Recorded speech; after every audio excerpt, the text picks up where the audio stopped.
Imagine walking into a city where the clocks all stopped at the same hour, where children's toys lie scattered in classrooms that haven't heard laughter in decades, where an entire amusement park, built for joy, opened only once and never again. This is Pripyat, a city frozen in time, a monument not to life, but to disaster. Just 2 kilometers from the Chernobyl Nuclear Power Plant, Pripyat was once a proud Soviet atom grad, a city built to showcase the future. Today, it is a ghost town, abandoned almost overnight, a victim of one of the most catastrophic man-made disasters in history.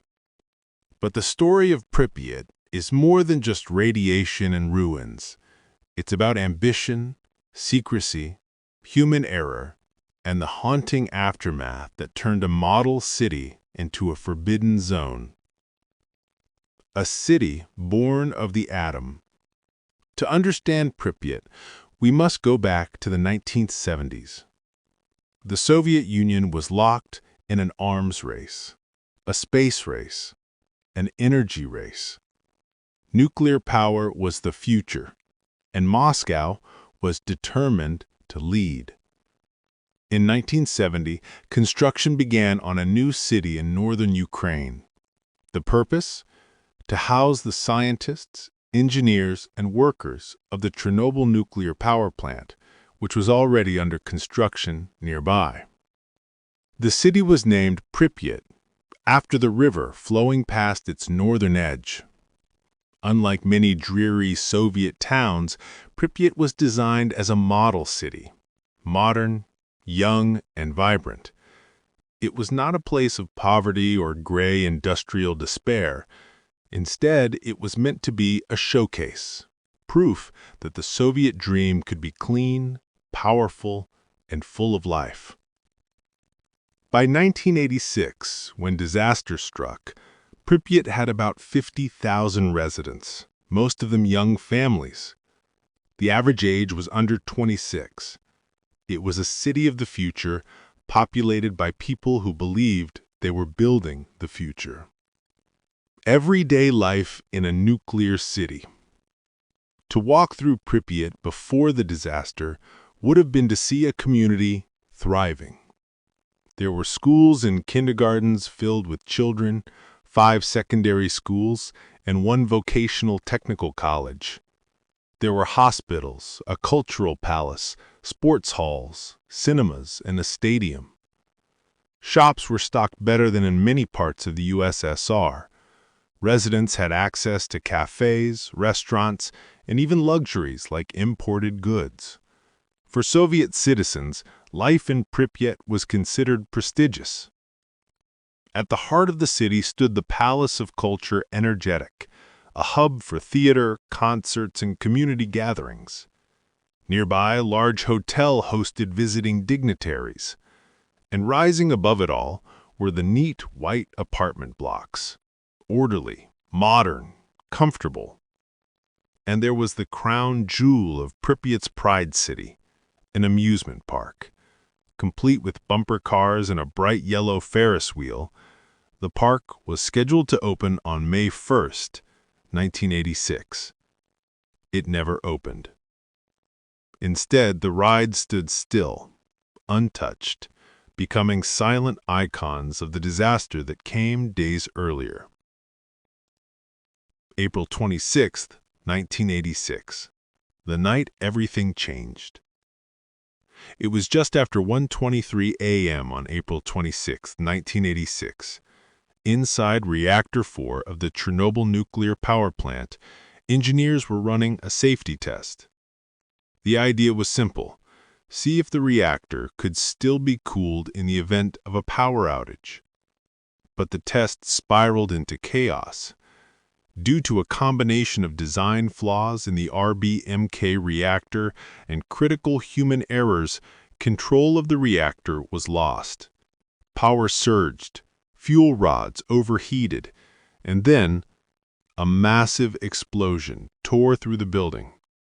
Reactor 4 was destroyed, its protective roof blown apart, its core exposed. Radioactive material, iodine, cesium, strontium, and the deadly graphite from the reactor itself was launched into the atmosphere. The worst nuclear accident in history had just begun. And Pripyat was right next door. The first hours, a city in the dark.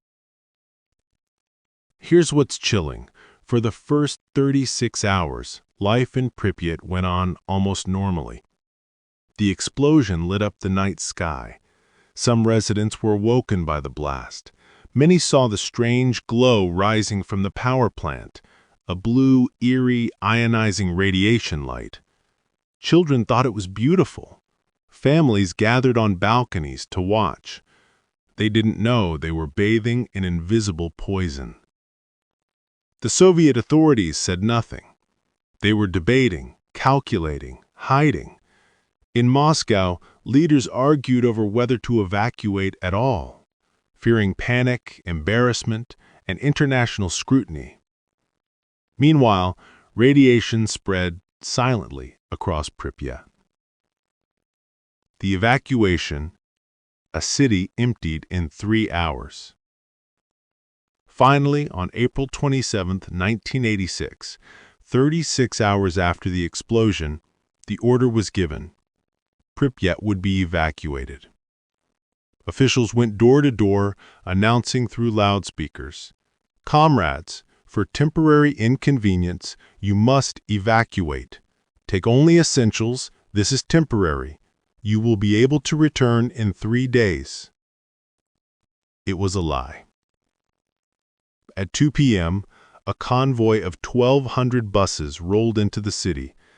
Families boarded quickly, many carrying only a suitcase or a bag. Believing they would return, they left behind furniture, clothes, photos, toys, pets. By evening, Pripyat was silent. In just 3 hours, an entire city was emptied. And the residents never came back. The cover-up and the spread of fear. The Soviet Union tried to hide the scale of the disaster, but radiation doesn't respect borders. Within days, increased radiation was detected in Sweden, over 1,000 kilometers away. The truth could no longer be denied. Yet even as international alarm grew, Soviet media downplayed the crisis. Citizens in Kyiv and other Ukrainian cities celebrated May Day parades just days after the explosion, unknowingly exposed to fallout. Pripyat, meanwhile, sat inside the newly established exclusion zone, a 30-kilometer radius around Chernobyl deemed too dangerous for inhabitation. The ghost city emerges. In the weeks that followed, Soviet troops and liquidators moved in. They decontaminated streets, buried topsoil and washed buildings. They removed pets that had been left behind. They looted valuables and sealed homes. But they could not wash away the radiation. Pripyat became a ghost city.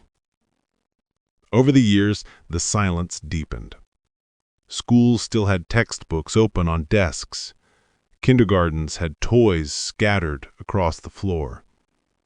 Hospitals had medicine bottles lying in cabinets. The Ferris wheel towered over the square, never ridden, never turned. Time stopped in April 1986 and has never restarted. The zone today. Today, Pripyat lies inside the Chernobyl exclusion zone, one of the most dangerous yet oddly alluring places on Earth. Radiation levels vary. Some areas are relatively safe for short visits, while others remain lethal. Despite this, Pripyat has become a site of dark tourism. Thousands visit each year, guided by specialists, to walk its empty streets, photograph its ruins, and feel the eerie silence. The city has also become home to unexpected wildlife. With humans gone, nature has crept back in. Wolves roam the streets. Wild boar and deer graze in the parks. Even rare species like Przewalski horses thrive in the zone. It's a haunting irony. The place humans abandoned as uninhabitable has become a refuge for animals. The legacy of Pripyat. Pripyat is more than just a ruin. It's a warning. It symbolizes the dangers of unchecked ambition, secrecy, and the hubris of believing technology is infallible. It stands as a monument to the cost of human error and to the thousands of families who lost their homes, their health, and in many cases, their lives. Even now, decades later, radiation lingers. Chernobyl's Reactor 4 has been entombed in massive sarcophagi to contain the contamination, but scientists estimate the zone will not be safe for full human habitation for 20,000 years. Pripyat will never live again. In the heart of Ukraine, hidden behind barbed wire and warning signs, lies a city where time stopped. Pripyat is not a ruin that weather or war destroyed. It was undone by something far more invisible and far more enduring. When you walk its streets today, you don't just see decay, you see echoes of lives interrupted. A wedding dress left in a closet, a chessboard mid-game, a school book forever open to the last lesson. Pripyat was meant to be a city of the future. Instead, it became a city of ghosts. And as long as the earth remembers Chernobyl, the silence of Pripyat will whisper its warning.